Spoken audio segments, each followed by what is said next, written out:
Good morning, everyone. It's Christophe Choo from Coldwell Banker Global Luxury in beautiful Beverly Hills, California. It's beautiful today, even though it's cloudy and overcast. We do like that because every once in a while we want some real weather.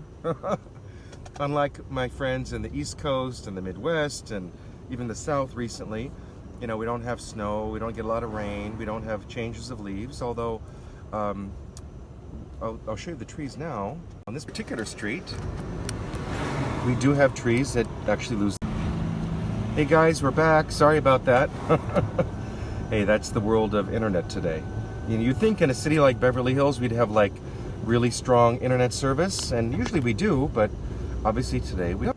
So anyway, what's going on? I haven't done a live video in a while. It's been, my life, for those of you that follow me, has been kind of crazy. It always is.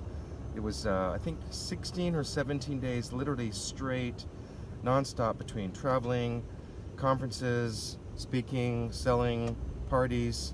I think it was finally Sunday night. It was my first night at home sitting on the sofa relaxing with the dogs in a very, very long time. Hey Fatima, how are you? How's everything in Las Vegas? Hope all is well.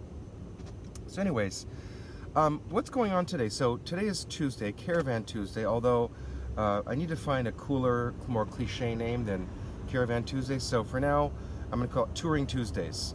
But let's get me off the screen. Let's look at some other things. I'm here driving on Foothill Drive because I do like doing these driving tours because the viewers, particularly on YouTube, really, really, really love my driving tours of Beverly Hills. And I'm going to kind of angle the camera a little bit more so you can see.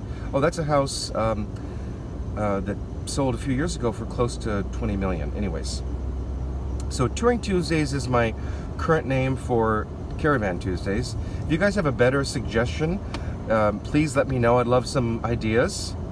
Hey Erica, how are you? So we're here on North Foothill Drive. And the one thing that's interesting about the streets of Beverly Hills, we do have obviously a lot of palm trees. And here on Foothill, there are a lot of palm trees. But some streets have different trees. I did a few weeks ago a tour on Coldwater Canyon, which is all pine trees.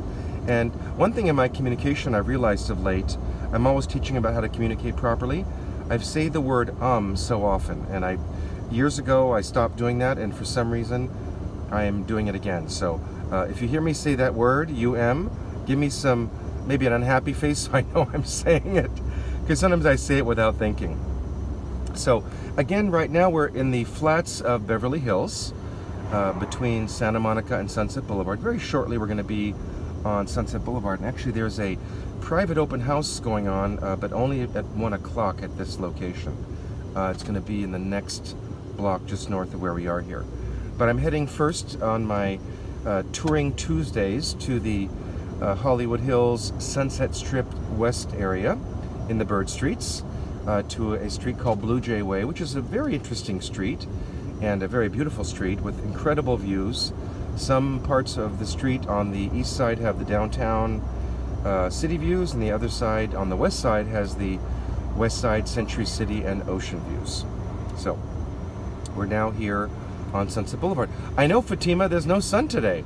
It's supposed to rain this afternoon and rain all day tomorrow and Thursday. And we have lots of showings scheduled tomorrow, and I had clients that wanted to cancel showings. And actually, this is a good point to talk about. I'm going to be doing some videos and a blog about the 29 things I've learned in real estate in the last 29 years. And I think I'm going to do it in two parts. The 29 things I've learned for sellers and buyers, and then the 29 things I've learned as an agent for agents. So if you like that idea, give me some hearts and likes. I'm just kind of starting to compile my list. The thing is this, when the list comes to my mind, I'm either getting a massage or meditating, and I don't have the ability to run down and write down the notes or put it in my computer. So I'm trying to piece it together. So if you like that idea, give me some hearts and likes. Hey there, Bruce, how are you? Excited for the new issue of the magazine to come out soon. So anyways, to give you guys a perspective of where we are, we're here on Sunset Boulevard, about to exit Beverly Hills. See that tall tower straight ahead? That is the beginning of the West Hollywood Sunset Strip area, and that is the Gluckman building. The top floor of that building was a penthouse that the owner lived in for a long time, but Recently, it became, not recently now, it's probably 4 or 5 years, the Soho House. And over to the left, that little, not the little, but that tower over there, that's the Sierra Towers.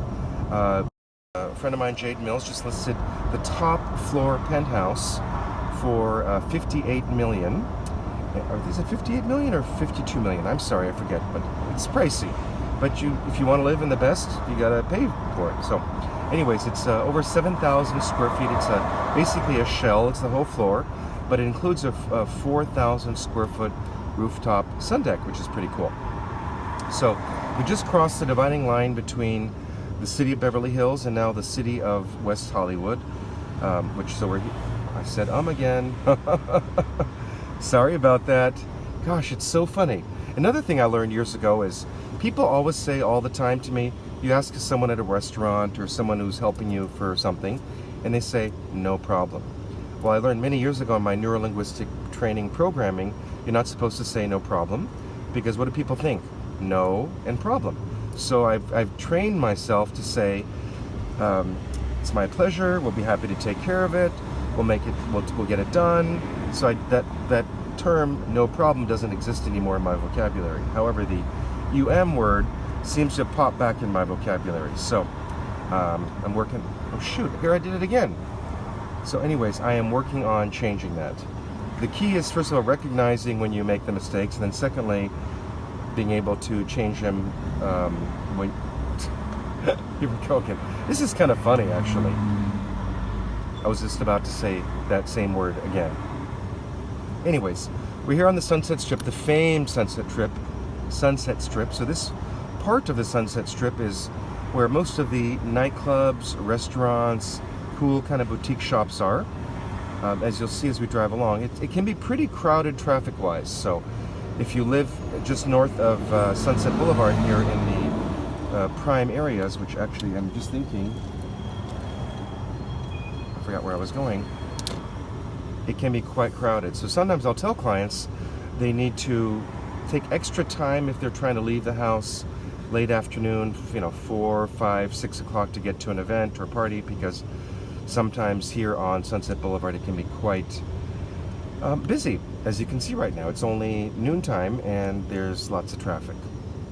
So Doheny Drive here, even though we just left the border, if you go down Doheny a couple blocks, the border, almost said it again, the border Beverly Hills continues down here on Doheny.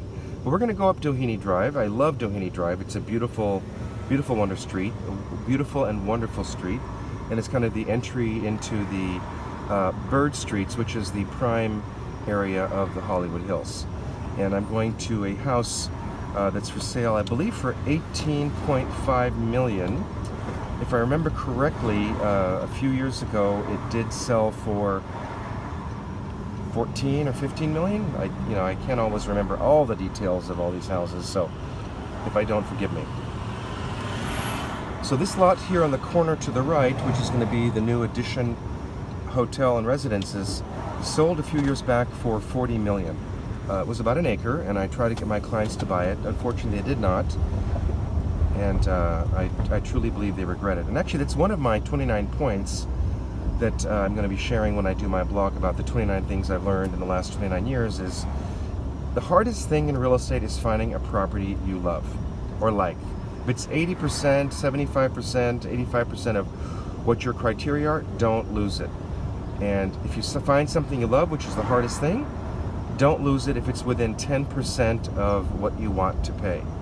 Over my 29 years, I've had quite a few clients regret years afterwards not buying a house that they loved because the price wasn't quite what they wanted. When we bought our last house, we paid a little bit over 10% over what I felt it was worth, what 3 of the other expert friends of mine who worked in that area felt it was worth. And I said to Gabrielle, it doesn't really matter. We can afford the house and we can, not go out as much as we do, and it's more than we want to spend. But it doesn't matter because we can afford the mortgage payment, so it doesn't matter if we're paying more than what it's worth. And I'm glad I did, because now it's 3.5 times worth more than what we paid for it. So, and if you look at appreciation in Los Angeles, typically it's I think historically, if you look at the last 100 years in the LA area, I believe the average is 9.2%. Now there are years it goes up 20% and years it goes down, but as an overall, it's about 9.2%. So as an overall, you can hedge your bets that every 10 years or so, real estate values in the Westside prime areas will double in value. So we're here on Doheny. We're in Lower Doheny, where most of these homes do not yet have, here we go again, do not have views, because we're Lower Doheny. But once we get a little bit further up, as you'll see, then you start to get into the beautiful views of the entire city. And as we